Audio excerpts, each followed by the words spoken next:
우리 옆에 분들에게 인사 나누겠습니다. 새해도 성령 안에서 매일 승리하세요.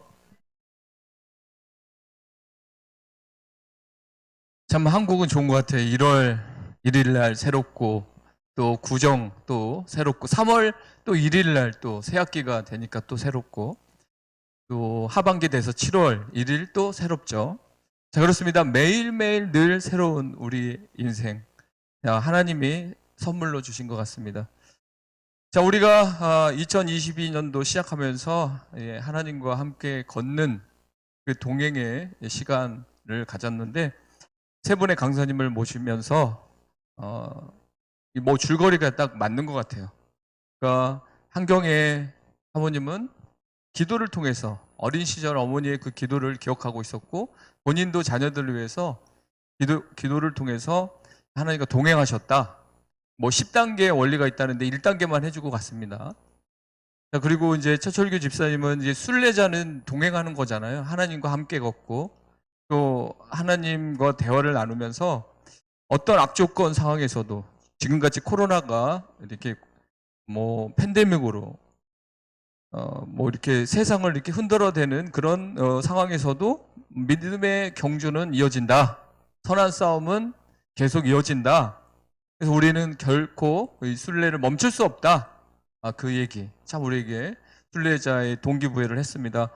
그리고 이제 박종선 선교사님은 그 야곱의 삶을 한번 살펴보면서 이삭의 삶을 살펴보면서 인내와 순종과 기다림을 통해서 동행했다. 아버지에게 약속하신 하나님 천하 만민에게 복을 주신다고 하셨는데 이삭에게도 나타나서 그때그때 지시를 해주고 안내를 해주시는 하나님의 자상하심, 또 그 가운데 이삭은 그거를 믿고 순종하면서 자기가 화낼 수도 있고 싸울 수도 있는데 그냥 순종으로 기다림으로 인내함으로 동행하면서 100배나 복을 받는 그런 과정을 우리가 새해 첫 달부터 들었습니다. 자, 그렇습니다. 하나님과 함께 걷는 동행은 참 아름다운 것입니다. 하나님은 우리가 걸어야 할 길을 전혀 모르는 상황에서 무조건 걸어라. 앞만 보고 걸어라. 이렇게 하진 않습니다. 하나님은 말씀을 통해서 우리의 길을 제시합니다. 우리에게 이정표를 보여주면서 그때그때 우리가 실수하지 않도록 실족하지 않도록 그 길을 인도하시는 분입니다. 그래서 하나님과 우리는 막연한 동행이 될 수 없습니다. 동행이라는 것이 마지못해서 막연하게 그런 목표도 없이 또 어떤 친밀함도 없이 동행할 수는 없습니다. 그건 어색함 자체입니다. 그래서 하나님과 우리가 예배하는 것도 동행이거든요. 이 예배하면서 어색하다, 예배하면서 뭐 불만이 있다, 예배하면서 내가 예배하는 대상에 대해서 확신이 없다. 그럼 이게 막연한 예배거든요. 근데 여러분이 이 말씀을 듣는 가운데 하나님이 가깝게 느껴지고 그분과 내가 동행하는 느낌이 피부로 와닿고 영혼 깊은 곳에까지 스며온다면 여러분은 진짜 주님과 아름다운 동행을 이어가는 것입니다. 자, 확진자가 뭐 2만 명에 가까운 코로나 상황에서도 우리는 하나님과 친밀한 동행을 하고 있습니다. 그래서 코로나 전과 코로나 후의 삶은 확연히 달라져야 되고 달라질 수밖에 없습니다. 아프고 힘들지만 코로나는 우리를 하나님과 더 가까이 나가게 하는 매개 역할을 했다고 봅니다. 정말 세속적인 그 문화에 물들어서 혼합주의와 절충주의에 빠지는 한국교회와 성도들을 깨우기 위한 하나님의 어떤 사인이었을 수도 있다는 거죠. 우리가 이 성경은 뭐 성경의 감동으로 선지자들을 통해서 사도를 통해서 이렇게 쓰여졌기 때문에 이 말씀을 우리가 뭐 더하거나 빼서는 안 됩니다. 그러나 이제 해석 차원에서는 다양한 해석이 나올 수 있어요. 근데 이제 이 해석을 할 때 신본주의적으로 해석을 할 것인가, 그러니까 인간의 자유주의적인 사고로 해석을 할 것인가. 이게 코로나의 사건만 봐도 거기에 나오는 해석들이 분분합니다. 대부분 아니지만 이 세 가지로 이렇게 제가 보니까 어떻게 이제 뭐 해석을 하느냐에 따라서 인본주의냐 신본주의냐가 해석이 갈라지는데 어떤 분은 이렇게 얘기하시더라고요. 하나님은 이미 십자가에서 우리 모든 죄를 다 사해 주셨고 우리를 구원해 주신 사랑의 하나님이기 때문에 결코 징계할 수 없다.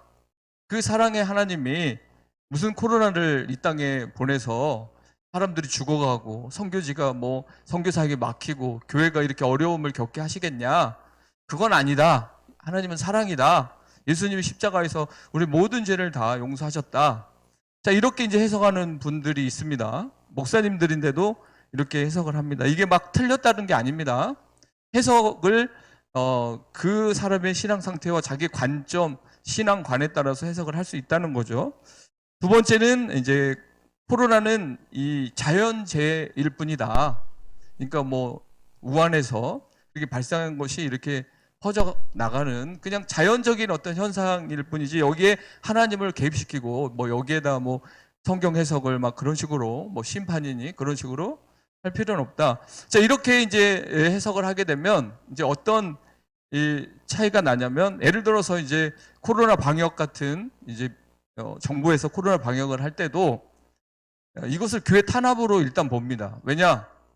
이 하나님이 우리 교회를 깨우고 또 성도들을 깨워서 정말 겸손하게 그리고 하나님만 바라보게 세상에 물들지 않게 이 문명사회에서 거기에 빠져들어서 이 교만하지 않게 탐욕에 물들지 않게 그리고 처음으로 돌아가지 않고 기본으로 돌아가지 않고 어느새 이 사람들이 섞여버리는 이런 것들을 통해서 하나님이 뭔가 이제 우리를 새롭게 하기 위한 어떤 사인일 수 있는데 이제 그게 아니라고 보기 때문에 어떤 식으로 나가냐면 정부와 투쟁을 하는 겁니다. 교회를 말살시키려고 한다. 교회를 이번 가운데서 20명밖에 우리가 예배 못 드린 적이 있었잖아요. 뭐 여의도 순복음교회 같이 큰 교회도 사랑의교 같이 큰 교회도 20명이 딸랑 나와서 예배 드릴 때 얼마나 그 통탄할 수밖에 없는 상황입니까? 얼마나 마음이 찢어집니까? 담임 목사로서 장로들로서 성도들도 20명밖에 갈 수 없는 이 상황. 이것을 이제 정부 탄압으로 보는 관점을 갖는 사람이 있어요. 왜냐? 심판으로 보지 않기 때문에 하나님이 이걸 통해서 봐라. 이렇게 큰 교회가 그냥 건물만 크게 지면 또 많은 사람들 이렇게 모아오면 그렇게 전도돼서 숫자가 많아지면 그게 다 부흥이라고 생각했던 우리의 사고들, 자본주의에 그대로 합류해서 똑같이 생각하고 세상 사람과 가치관이 똑같은 거예요. 예수님의 삶과는 너무 동떨어져 있는 삶입니다. 예수님이 뭐 큰 건물을 졌습니까? 오히려 큰 예루살렘 건물이 무너진다라고 예언하시고 AD 70년도에 돌 하나도 남지 않는 그런 성전이 무너지는 그런 사건을 예언했던 분이 하나님이시고 또 성전에서 뭐 장사하고 뭐 비둘기, 소, 양 뭐 이런 거 팔고 환전하고 성전에서 강도의 구렬이 된 그런 성전을 무너뜨려야 된다라고 했던 분이 예수님이셨어요. 우리는 화려한 걸 좋아합니다. 세상 사람들이 화려한 걸 좋아하기 때문에 우리도 그런 분위기에 합승해서 갈 수 있었습니다.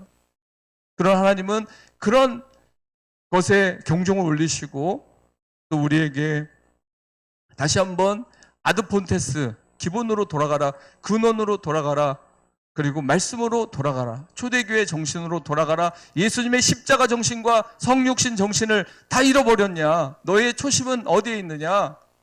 자, 이런 방향으로 분명히 이렇게 얘기할 수 있는데 이것을 이제 자연재해일 뿐이다라고 해석하면은 하나님이 이 사건에 개입하지 않았다. 이 자연현상일 뿐이다 라고 해석을 하면 이게 인본주의적 해석이 된다는 거죠. 세 번째 건강한 해석이라고 제가 보는데 제가 금방 얘기했던 보수적인 해석입니다. 그 다윗이 제가 그 설교를 처음 시작했던 것 같아요. 코로나 시작됐을 때 다윗이 그 승승장구하고 왕의 통일왕국을 통해서 뭐 제국의 왕으로서 든든해질 때 인구조사를 하지 말라고 했는데 요압도 하면 안 된다고 했는데 그가 인구조사를 했습니다. 내 백성이 몇 명이냐? 우리 영토가 어디까지냐? 물론 하나님을 그렇게 하나님이 하셨다라고 항상 얘기했던 다윗도 그 순간에는 자기의 어떤 노력으로 인해서 뭔가 얻어진 것들에 대해서 구체적으로 자기 재산을 좀 정리해 보려고 하는 것 같아요. 자, 그런 가운데 하나님이 벌을 내리셔서 전염병이 내려져서 많은 사람들이 죽어가는 가운데 다윗이 회개했을 때 그 천사가 이제 저는 우리가 살아가는 이 세는 보이는 세상이지만요, 성경은 보이지 않는 세계가 더 실체고 이 보이는 세계가 그림자인 거예요, 여러분. 천사가 그렇게 전염병을 뿌리고 있고 막 전쟁에서 싸워주고 있고 이럴 때 우리는 볼 수 없잖아요. 그렇죠? 하늘의 군대가 사실 있는데 우리는 눈으로 볼 수 없잖아요. 그러니까 우리는 보여지는 현상적인 거에 모든 것을 걸고 있는데 사실은 보이지 않는 하나님의 손이, 선한 손이 사람을 만나게 하고 그 환경을 통해서 계속 그 하나님이 그렇게 우리를 인도하고 계시는 사건들이 성경에 있습니다. 자, 그래서 다윗이 그런 이제 상황에서 하나님께 다시 제사를 드리고 정신 차리고 했을 때 이 천사가 멈춥니다. 전염병을 뿌리고 있던 그 천사가, 그 일을 하고 있는 천사가 그 일을 멈추는 사건이 성경에 기록되어 있습니다. 그러면 유추해 볼 때, 적용해 볼 때, 자, 이 정도면 이제 팬데믹은 사라지고 이 정도 백신이 나왔으면 이제 다 끝나겠지 할 때 수없이 많은 사람들이 여행을 준비했고 이제 그 많은 돈을 어떻게 쓸 것인가, 인생 1년 가고 2년 가면 늙어갈 텐데 어떻게든 인생을 누려야 되겠다. 어떻게 보면 계속 이 땅 지향적인 거예요. 세상 지향적인 거죠. 천국 향한 지향성이 아니라 우리는 모르게 이 땅에 살면서 이 보이는 것들에 마음을 막 뺏기는 그런 삶을 막 살아갑니다. 순식간에 여러분이 성경 안 보면요, 맥체인 성경 1편을 통해 성경 안 읽으면요 그냥 세상만 보이는 거예요, 여러분. 근데 다시 성경을 보면 하나님이 보이고 보이지 않는 영적 세계가 보이고 하나님의 개입이, 하나님의 섭리가 보이기 시작합니다. 조금만 여러분이 성경을 안 읽고 예배를 안 드리고 기도를 안 해보세요. 그냥 여러분 세상 사람인 거예요. 내가 20년 30년 정말 기도한 사람이었으니까 내가 한 달 성경책도 안 보고 기도도 안 보고 기도도 안 하고 예배도 안 드린다고 해도 나는 그 믿음이 그대로 고스란히 있을 것이다 생각하지만 세상에 나가보십시오. 기도 안 하고 세상에 나가서 한 달만 세상 친구들 만나보시고 또 세상의 방식대로 아이들을 교육하는 엄마 부대를 만나보십시오. 오히려 아줌마들이 가슴이 뛰는, 정말 자식을 어떻게 어디로 보낼 수 있고 또 어떻게 재테크를 하면 잘 살 수 있고 그런 정보들을 가지고 아줌마들이 가슴이 뛰어요. 요즘 세상 아줌마들은. 근데 우리는 교회에 와서 하나님 말씀을 듣고 우리 가슴이 뛰어야 됩니다. 아까 이종범 지사님이 기도했지만 3주 동안 하나님이 주신 그런 은혜들이 여러분의 가슴을 뛰게 하는 거죠. 어떤 게 정상이겠습니까? 그래서 우리는 항상 내가 바른 길로 가고 있는가, 나의 사고가 성경적인 관점에서 항상 만들어지고 세워지고 있는 것인가, 계속 우리는 생각을 해야 됩니다. 또한 신년 부흥성의 전과 이후의 삶도 우리에게 뭔가 시사하는 게 있고, 맥체인 성경을 읽기 전과 또 읽은 후의 삶도 어떻게 내가 변하고 있는지를 여러분이 체킹해야 될 줄 믿습니다. 여러분, 언약궤는 여러분 알다시피 하나님의 임재를 상징합니다. 다윗이 정말 10여 년 동안 도망자의 삶을 살면서 눈물 엄청 쏟았죠. 정말 병도 걸려보고 또 시기도 당해보고 창을 사울이 2번이나 이렇게 던져서 죽을 수 있었는데 그것을 극적으로 피하면서 정말 거의 죽은 사람처럼 자기 사망과 생명의 차이는 한 걸음 차이라고 할 정도로 정말 급박한 상황에서 다윗은 불안과 두려움 속에서 살았습니다. 근데 하나님께서 그 언약을 지키시고 다윗을 드디어 통일왕국으로 왕으로 세워주셨습니다. 그래서 다윗은 그 언약궤가 생각난 거예요. 자기가 왕이 아니라 왕 대신 하나님께서 예루살렘 헤브론에 들어오셔야 된다. 그런 마음으로 대대적인 언약궤의 입성을, 예루살렘에 들어오는 것을 그는 꿈꾸고 있었고 그것을 위해 살았습니다. 여러분, 사울은요 그런 거 신경 하나도 안 썼습니다. 언약궤에 대해 신경도 안 쓰고요. 사울은 오직 사람들 눈치 보고 자기 정권, 자기 권세 이거에 관심이 대부분이었고, 다윗은 그렇지 않았습니다. 왕이 돼서도 오직 하나님 성전을 지어야 된다. 하나님이 왕이지 내가 왕 아니다. 나는 그냥 청직이다. 많은 사람들이 다윗을 왕으로 왕으로 높여 드리는 가운데서도 그는 항상 하나님을 앞에 모시는 그런 마음이 있었기 때문에 이 언약궤를 예루살렘으로 이렇게 모시는, 하나님을 왕으로 모시는 이 놀라운 행사 D-Day를 잡아놓고 그가 준비하고 있었습니다. 여러분 알다시피 언약궤는 그 아벡 전투에서 블레셋에 패한 후에 빼앗겼습니다. 그래서 70년이라는 시간 동안 이스라엘 중심부에 언약궤가 있지 않았습니다. 여러분 알다시피 블레셋에 뺏겨서 7개월 동안 언약궤가 이방 땅에서 신전에 들어가 있는 이 수치, 이 정말 있을 수 없는 일이 벌어졌죠. 그러나 그 다곤 신상, 그것들이 쪼개지면서 또 언약궤를 베세메스 사람들이 봄으로써 많은 사람들이 죽었습니다. 70명 이상이 죽었죠. 그래서 다시 이 하나님의 언약궤는 블레셋에서 이스라엘로 돌아왔습니다. 그 가운데 기럇 여림에 있는 아비나답 집에서 20년 동안이나 머물고 있었던 거죠. 다윗은 항상 생각은 했지만 통일왕국이 되지 않고 아직도 정세가 그렇게 안정되지 않았기 때문에 모시지 못했지만 이제 다 모든 것을 다 이뤄놨어요. 그래서 이제 언약궤를 모시기 위해서 그가 북쪽과 남쪽에서 3만 명이 넘는 그 사람들을 모집해서 이 언약궤가 예루살렘에 입성하는 그 모든 축제에 참여했습니다. 혹시라도 블레셋이 쳐들어올 수도 있겠죠.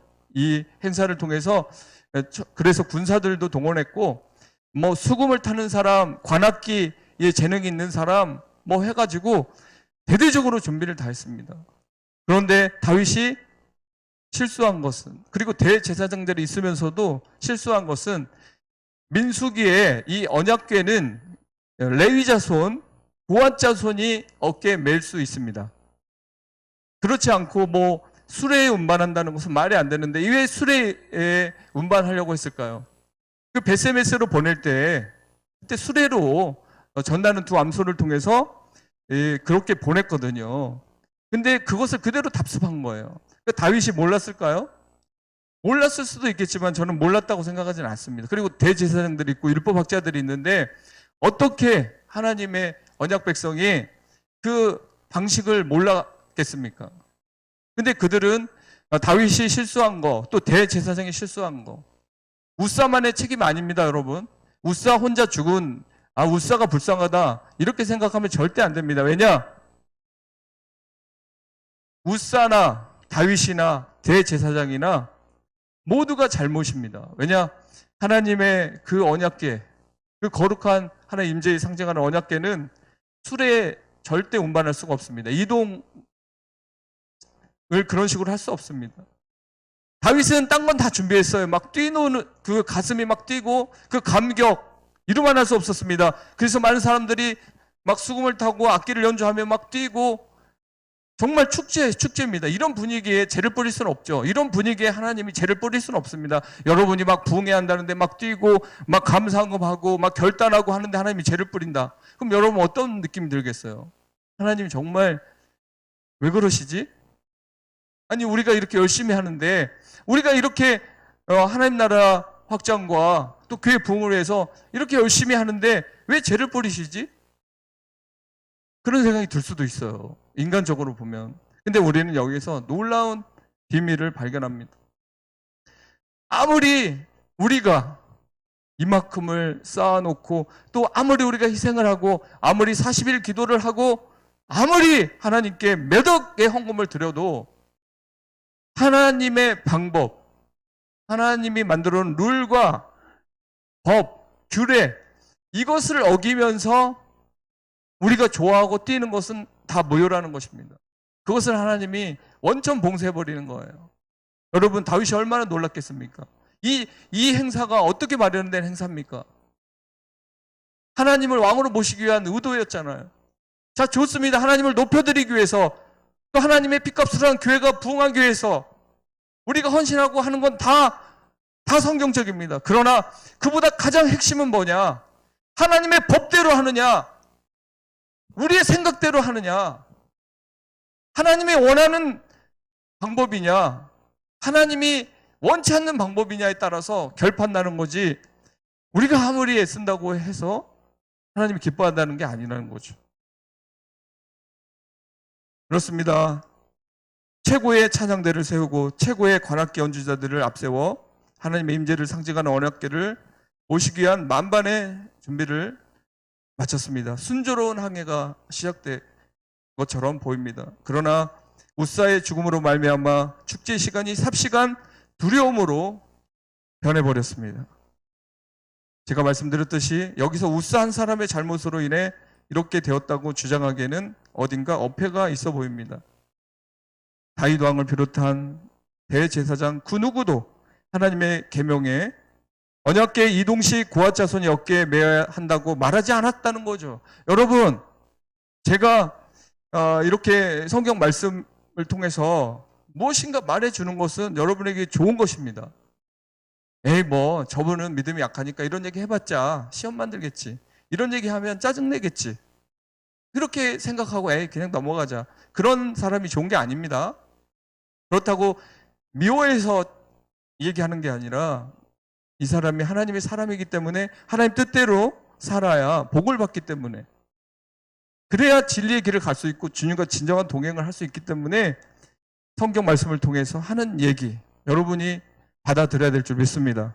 저도 그렇게 받아들여야 제가 사는 거예요. 여러분, 성경 말씀이 어떻습니까? 먼저 그 나라 그를 구하라, 이런 말씀을 들었을 때 여러분이 가슴이 뛰어야 됩니다. 그리고 자기 자신을 부인하라, 주님을 왕으로 모시고 자기 자신을 부인해야 된다. 그리고 자기 십자가를 져야 된다. 이런 말이 피부에 와닿고 여러분의 영혼 깊이 새겨지고 또 여러분의 가슴을 뛰게 하는 게 정상이고요. 자, 이런 말씀들이 선포되는데 큰 감흥이 없어요. 감동이 없어요. 나를 움직이지 못해요. 하나님의 법이, 하나님의 말씀이 효력을 발휘해야 되거든요. 그 말씀이 여러분을 강타해야 됩니다. 그리고 하나님의 법과 규례가 여러분의 이 살아온 어떤 인생의 노하우나 기술이나 여러분의 지혜를 뛰어넘어야 되는 거죠. 그게 우선순위가 돼야 하나님께서 복을 주시는 거지, 이게 우선순위가 되지 않고 아까 말했던 것처럼 3만 명의 사람을 동원했고 수없이 많은 악기를 다 동원했고 다윗은 가슴이 뛰고 많은 사람들은 춤추며 그 언약궤가 예루살렘에 입성하는 것을 보고 환호하려고 모든 세팅을 준비했지만 하나님이 그것을 받지 않았다는 것입니다. 가인도 열심히 해서 농사를 져서 주님 앞에 드렸지만 안 받은 것처럼요. 자, 그렇다면 우리는 다시 한번 생각해 봐야 됩니다. 코로나 전과 코로나 후를 제가 얘기한 것은, 자, 코로나가 왔음에도 불구하고, 그래서 우리가 내 생명도 내게 아니구나, 그리고 코로나는 누구나 걸릴 수 있는 것이고 또 정말 이러한 상황이 오래가면 모두가 지치겠구나, 하나님이 함께하지 않으면, 하나님이 이것을 매듭짓지 않으면 정말 이게 오랜 시간 동안 우리가 답답한 삶을 살 수 있겠구나. 그리고 내가 하고 싶었던, 먼저 그 나라가 아니라 내가 원했던 그런 축복의 삶을 원했던 것을 여기에서 끌어버리지 않는다면, 여기에서 매듭짓지 못한다면, 여기에서 정리하지 못한다면 여전히 나는 코로나 전이나 코로나 후나 세상 사람들처럼 그런 것만 두려워하지 하나님과 나의 관계에서 새로운 대반전이 일어날 수가 없다는 거죠. 그래서 우리는 오베드에돔의 집에 이제 부흥이 있고 아비나답 집에는 고통이 있었습니다. 여러분, 아비나답 집에는 20년 동안 있었어요. 여러분, 언약궤가 20년 동안 있었습니다. 근데 그 아비나답 집에 복을 받았다는 내용이 전혀 없어요. 그러나 이 언약궤가 에벳에돔 집에 갔을 때 3개월 만에, 3개월입니다. 단시간 만에 놀라운 변화가 일어납니다. 여러분, 신앙의 연수 30년, 20년 자랑할 필요 없습니다. 아무런 의미 없습니다. 성경 지식은 많이 알겠죠. 3개월인데도 불구하고 오베드에돔의 집에는 그 가족들이 하나님께 복을 받았다고 했어요. 그러면 그 언약궤가 왔으니까 자식들도 얼마나 이 하나님에 대한 그 경외심과 우리 가정에 언약궤가 있다는 것에 대한 두려움도 있겠지만, 하나님 우리 가정에 임하셨다, 우리 가정과 함께 하신다라는 그거에 자부심을 갖고 모두가 다 하나님 중심의 사고를 가졌습니다. 가정 예배도 드리고 또 하나님이 우리의 왕이라는 사실에 대한 자부심도 가지면서 그 오베드에돔의 가문이 다시 이제 명문 신앙 가문으로 성장하는, 먼저 된 자가 나중될 수 있고 나중된 자가 먼저 될 수 있는 이 역전의 기회가 에돔의 집에 왔습니다. 다윗도 두려워서 벌벌 떨었습니다. 우사가 죽자 다윗이 얼마나 떨었는지 몰라요. 막 한탄했을 거예요. 무엇이 잘못이지? 왜 이런 일이 일어났지? 그 막 두려움이 몰려왔을 겁니다. 그때 아무도 이 언약궤가 자기 가정에 오는 거에 대해서 환영하지 않았을 것입니다. 그 상태라면. 근데 오베드에돔의 가족들은 그 언약궤가 자기 가정에 온 거에 대해서 정말 두려워하기보다는, 물론 두려움도 있었겠지만 하나님 모신다는 그 자부심이 더 컸을 것입니다. 그러니까 오늘 본문의 14절에 보니까 그의 가족과 함께 있었다는 거예요. 뭐 오벳에돔하고만 같이 있었다는 게 아니라 그 가족과 함께, 애들과도 함께, 그 자녀들과도 함께, 그 하인들과도 함께, 그 가족과 언약궤가 하나님이 함께 하셨다는 것입니다. 동행했다는 것입니다. 한 특정의 어떤 가장만, 믿음의 선장만 믿음이 좋으니까 그 사람하고만 하나님이 함께 있다는 게 아니라 온 가족과 함께 석 달을 머물러 있었다는 것입니다. 여호와께서 오벳에돔의 집과 그 모든 소유의 복을 주셨다. 자녀의 복이 있습니다. 이후에 15장에 보면은 에베드의 후손들이 62명이 나옵니다. 62명이. 24반차가 있는데 13번째 반차에 들어갑니다. 오벳에돔 가정이. 그렇습니다. 여러분, 우리가 하나님을 제대로 만나고 하나님을 경외하고 특히 하나님의 법대로, 하나님의 규례대로, 하나님의 계명대로 그렇게 신중하게 살면 하나님께서 그 가정의 소유의 복, 우리 성경의 소유의 복을 우리가 좋아하잖아요. 재물 얻는 능력도 주시고 그 갑절의 복을 주십니다. 자녀들의 복도 주시고요. 그리고 영적인 가문으로서 업 시켜주시는 거예요.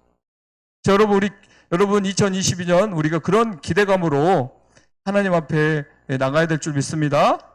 그래서 신앙을 재점검하여 새롭게 시작하는, 그게 바로 우리에게 주어진 임무입니다. 아까 말했습니다. 아드폰테스, 기본으로 돌아가자. 근본으로 돌아가자. 말씀으로 돌아가자. 말씀에 답이 다 있어요. 말씀의 교회의 역할이 무엇이며 교회와 가정과 하나님 원하는 질서는 무엇인지 다 성경에 있습니다. 자, 여러분, 만약에 아까도 제가 말했지만 남편에게 순종하라, 이 말씀이 와닿지 않으면 여러분 공허한 겁니다. 아내를 사랑하라, 이 말이 내 기분에 내 남편의 이런 삶을 볼 때 내가 어떻게 남편을 이렇게 순종하고 또 아내의 모습을 볼 때 사랑할 수 있을까?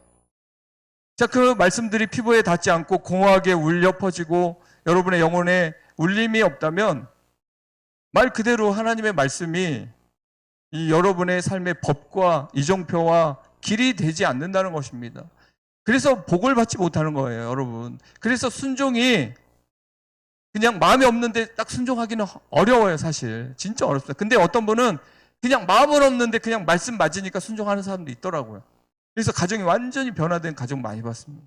근데 끝까지 자기 자존심, 끝까지 내 스타일, 하나님 말씀에 분명히 이렇게 써 있는데도 불구하고 그게 와닿지가 않아요. 먼저 그 나라와 의를 구하라는 말이 나와 상관이 없어요. 가슴 뛰게 하지 못합니다. 주라 그러면 흔들어 넘치도록 채워주리라. 이 말씀이 뛰지 않아요. 줄 수가 없어요. 나누기가 싫은 거예요. 하나님 말씀에 여러분을 감동시키지 못하고 여러분도 그 말씀에 대해서 그 법과 규례와 계명이 여러분의 삶을 압도하지 못하는 거죠. 만약에 그렇다면. 그리고 하나님 나라는 먹고 마시는 것이 아니라 의와 희락과 화평이라고 해도 하나님 나라는 먹고 마시는 거지. 잘 되고 보는 거지. 그쪽에 포커스를 두려고 하면 하나님의 복을 받을 수가 없다는 거예요.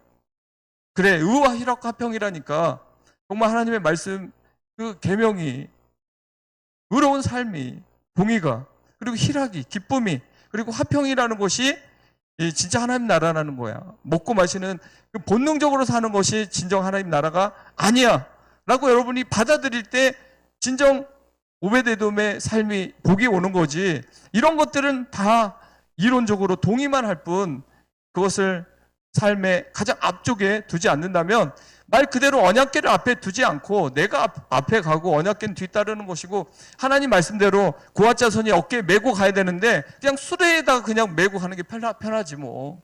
시대가 어느 시대인데 지금. 내가 사는 게 코가 석자인데 좀 편리하게 가는 게 낫지. 이런 개념이 은근히 신앙인들에게 들어올 수 있다는 것입니다. 밀물처럼 들어올 수 있어요. 이것들에 대해서 우리는 이제 거부해야 될 때가 왔습니다. 그리고 하나님 말씀이 진짜 나를 가슴 뛰게 하는지에 대해서 체크를 할 때가 왔습니다. 여러분, 옛날 중국에 편작이라는 유명한 의사가 있었습니다. 많이 이 예화를 아시는 분도 있을 거예요. 자, 편작에게는 위로 형님 둘이 있었는데 둘 다 의사였습니다. 세 형제 중에서 막내인 편작이 가장 유명했는데 한 번은 그 나라 왕이 편작을 초청했습니다. 불러가지고 셋 중에 누구의 실력이 제일 나은가 물어봤어요. 편작에게. 그때 편작은 이렇게 말했습니다. 큰 형님이 가장 뛰어나고 그 다음이 작은 형님입니다. 제가 제일 못합니다. 왕이 이렇게 묻습니다. 그런데 왜 그대의 형들은 그대만큼 유명하지 않습니까? 편작이 말합니다. 큰 형님은 워낙 실력이 뛰어납니다. 그래서 병이 제대로 자라기도 전에 그 병을 알아차리고 치료해버린다는 거죠. 병이 생기기 전에 이렇게 하면 병 걸립니다. 어렸을 때 엄마들이 그랬잖아. 애들한테 밥 먹고 치카치카 해라. 이빨 닦아라. 그리고 단 거 많이 먹으면 이빨 썩는다. 미리 다 예방 차원인데 애들이 따라해요, 안 따라요? 애들이 다 그럼에도 불구하고 단 거 먹고 그러잖아요. 똑같은 거거든요. 자, 여러분은 나중에 문제가 커져서 그 문제를 해결할 때 그때 감동을 하시겠습니까? 처음부터 그런 문제가 분명히 생길 수 있고 그런 상황이 올 수 있으니까 하나님 말씀대로 이렇게 하면은 먼저 선제적으로 그런 문제들을 해결해서 그 후환이 없게 막는 게 좋겠습니까? 많은 사람들이 그래요. 뭐 의사도 훌륭한 의사는 어떤 의사예요? 암 사기인데 그 수술에서 성공해서 사람이 살았다. 그러면 그 사람 유명해집니다. 최고로 유명해지죠. 근데 진짜 유명한 사람은 어떤 사람이겠어요? 그 병이 안 걸리게 뭐 식이요법도 해보고 또 뭐 운동도 하고 또 스트레스 안 받고 뭐 성경에 항상 기뻐하라 쉬지 기도하라 뭐 감사하라 이런 것들이 다 스트레스를 막는 거거든요. 성경 안에서 스트레스를 막아주면 면역력도 강화되겠죠. 자, 아무튼 그렇게 얘기를 했고 작은 형님은 큰 형님만은 못해도 병이 위중해지기 전에 치료한다는 거죠. 그 마지막까지 가기 전에 초기 병이 왔어요. 그러면 그때 치료합니다. 그런데 저는 병이 위중해져야 비로소 그 병이 무슨 병인지 알고 치료합니다. 다 망가졌을 때 그걸 치료해 주니까 편작이 유명해진 거지. 진짜 고수는 형님이라는 거예요. 큰 형님. 여러분 신앙도 마찬가지 아니겠습니까? 미리 이런 오늘 오베데돔의 사건, 이 언약궤의 이 사건을 통해서 미리 우리가 그렇다면 내가 많은 걸 준비하고 내가 가슴 뛰고 모든 걸 준비해도 이게 하나님의 뜻이 아니면 이거 해봤자 시간 낭비구나. 그래 나는 하나님의 뜻으로 2022년도 계획을 세워야 되겠다. 내가 다 계획 짜놓고 하나님 이 길 함께 갑시다. 또 내가 다 선택해놓고 하나님 복 주십시오. 사인해 주십시오. 이런 식으로 가는 것이 하나님의 뜻이 아니구나. 여러분들이 그것을 알아차릴 수 있는 거죠. 자, 우리가 하나님을 아는 것도 그렇습니다. 우리에게 큰일이 닥쳤을 때에야 하나님을 찾고 하나님을 인식하는 것이 아니라 일상사에서 하나님을 느껴야 합니다. 자, 문제를 해결하기보다 원인을 찾아내야 된다는 거죠. 그래서 의학에도 예방의학이 있듯이 신앙에도 예방신학이 있어야 될 줄 믿습니다. 스트림이라는 단어가 있잖아요. 상류라는 단위고 다운스트림, 하류.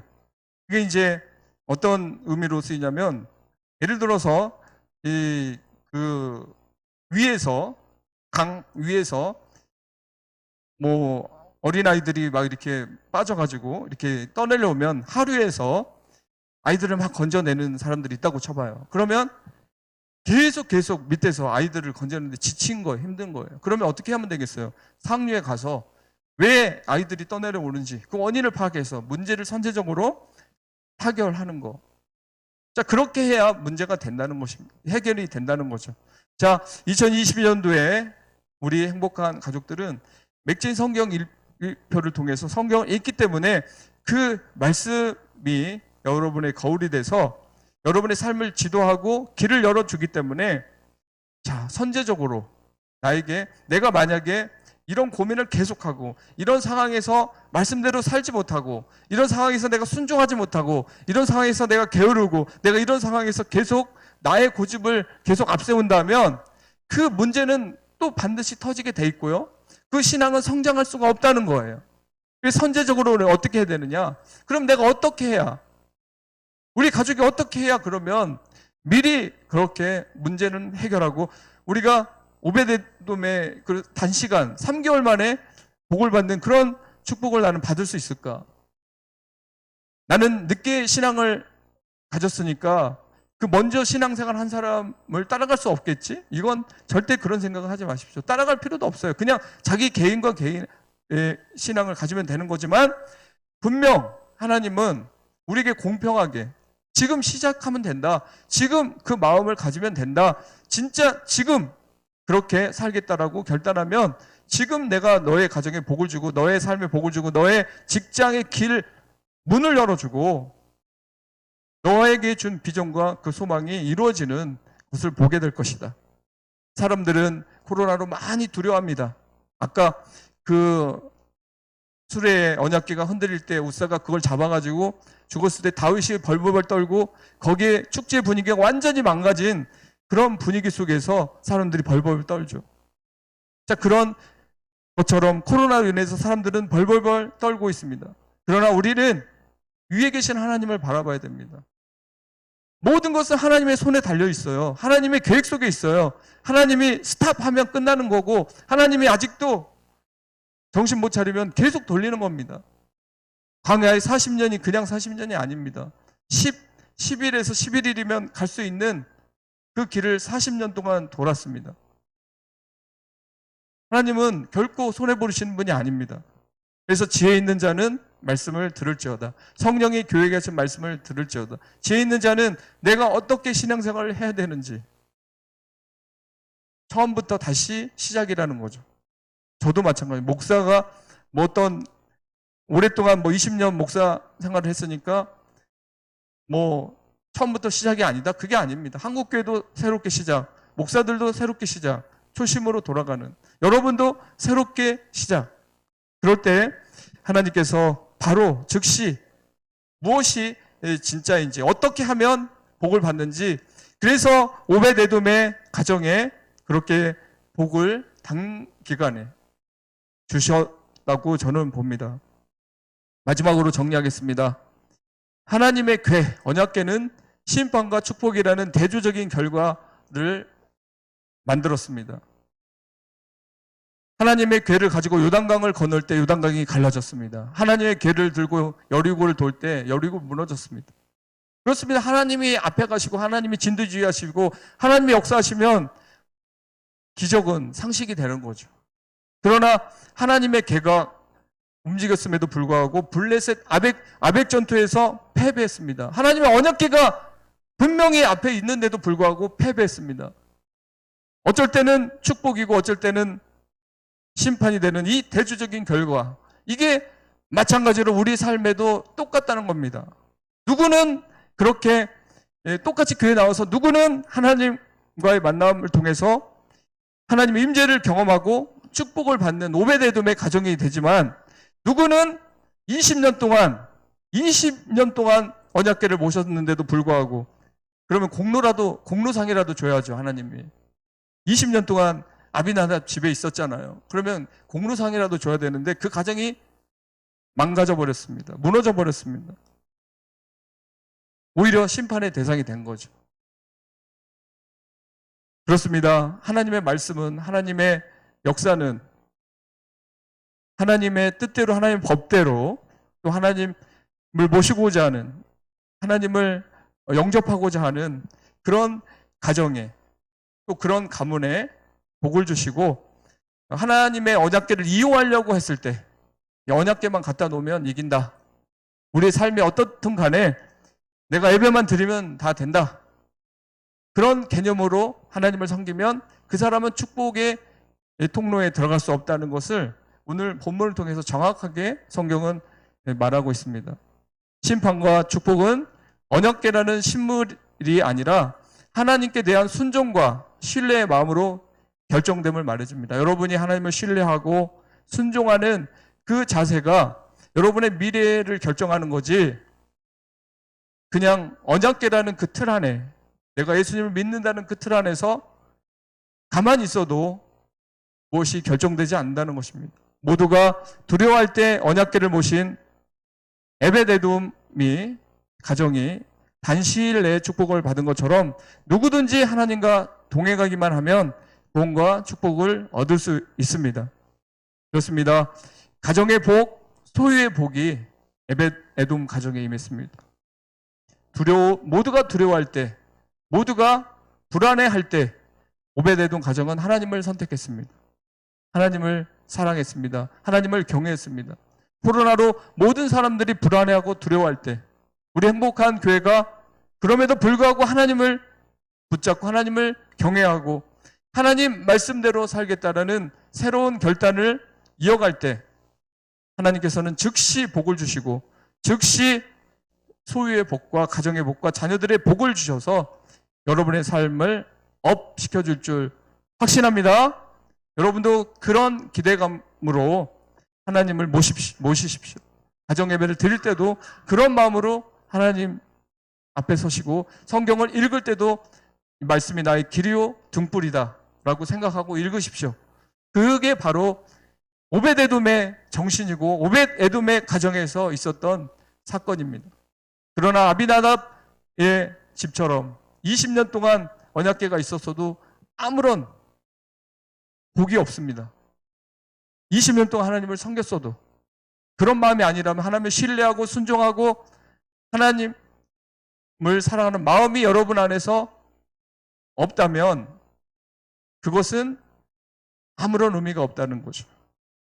그래서 2022년도 1월을 이제 마지막 끝내면서 다시 새해를 맞는 그 기분으로 우리 가정은 오벳에돔의 가정이 되어야 된다. 부모님부터 그렇게 다짐하시고 하나님 중심이라면 내가 투자하겠다, 호인에다 주식에다 막 열광하지만 이런 말씀이 있구나, 이렇게 하면 복 받는구나, 그걸 발견하면 여러분 거기다 다 투자하십시오. 그리고 하나님 말씀이 분명히 이렇게 하면 복 받는다 그랬는데 그렇게 안 하면서 복 받으려고 하는 것은 그냥 알아서 하시면 됩니다. 하나님이 알아서 다 하시니까요. 이왕이면 우리가 이런 때, 오벳에돔 가정이 이럴 때 부각되는 것처럼 이왕이면 이럴 때, 어려울 때 여러분이 순종함으로써 말씀 붙들고 사모하면서 여러분이 나가면 더 독특하게, 더 멋지게 부흥하고 성장하고 복받는 우리 행복한 교회 여러분의 가정이 되리라 믿습니다. 이 시간 우리 잠깐만 2, 3분만 기도하겠습니다. 하나님, 오늘 이 말씀을 통해서 다시 한번 하나님의 마음을 헤아려 봅니다. 많은 사람들이 이거다 이게 하나님 뜻이라고 해도 우리가 성경을 읽으면서 보았던 것과 거리가 멀다면 그건 우리가 하나님의 뜻이라고 볼 수가 없죠. 그러나 모두가 두려워할 때 하나님 말씀 붙잡으면 승리한다라는 사실, 단시일 안에 하나님께서 나의 삶을 새롭게 하신다는 사실을 믿고 나가면 그렇게 된다는 이 확실한 말씀이 저와 우리 가정과 우리 교회, 한국교회에 심어지게 하고 우리의 모든 미래 길에 이 말씀이 이정표로 항상 보여지고 비춰지게 해달라고, 그렇게 살게 해달라고, 또 명절 연휴 동안 또 하나님께서 함께 해주셔서 가족들을 전도하고 가족들에게 기도하고 돌아올 수 있도록 즐거운 시간 되게 해달라고 주의 이름 한 모르고 기도하겠습니다. 주여 하나님,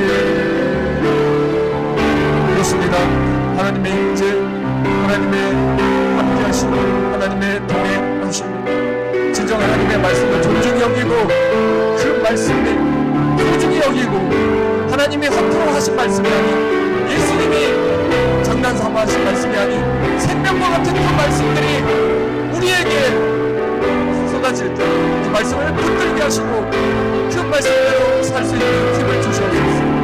주여 2022년 1월달에 우리 행복한 가족들에게 하나님이 외칩니다. 하나님의 확성기로 우리에게 말씀하십니다. 하나님의 뜻대로 해라. 하나님의 법대로 해라. 불법을 행하지 말라. 그리고 말씀대로 사는 것을 증거하라 하라. 그러면 복을 받는 인생이 될 것이다. 그럼 너의 영혼이 너의 인생의 길이 열릴 것이다.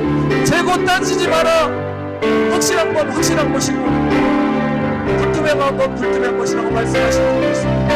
우리 행복한 가족들이 하나님의 말씀을 더욱더 사랑하고 그 말씀 안에서 행동하고 그 말씀 안에서 씨를 뿌리고 그 말씀 안에서 당당히 경쟁하고 세상에 나가서 승리하는 우리 행복 가족들에게 도와주시옵소서. 예배대동의 집에 하나님 복을 주신 하나님, 우리 행복한 가족들의 가정에 복을 주시옵소서. 복의 복을 더하여 주시옵소서. 야베스에게도 복을 주신 하나님, 오베데돔의 가정에 복을 주신 하나님, 우리 행복한 가족들의 가정에 사업장에 복을 주시옵소서.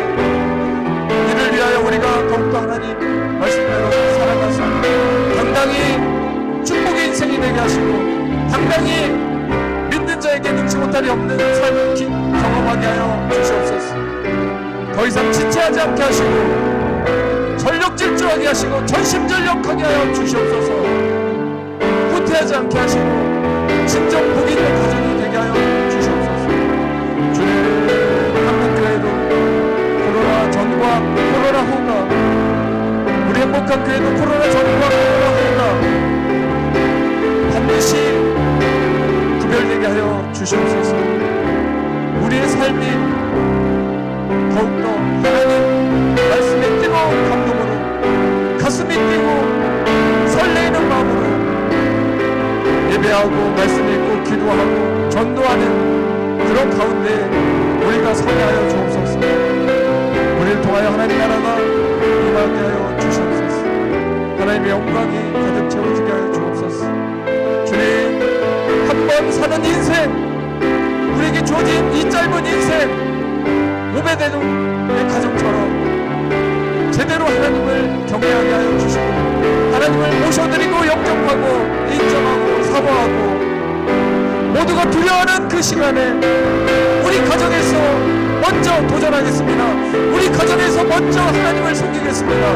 모두가 그것에 합리적이지 않다고 말할 때 우리는 믿음으로 시도하고 도전하는 그런 가정이 되겠습니다라고 고백하며 새해를 맞이하고 2020년도를 살아가게 하여 주셔서 연말에는 우리 행복한 가족들 모든 가정이 똑같이 동일하게 복을 받는 그런 가정들이 되게 역사하여 주시옵소서.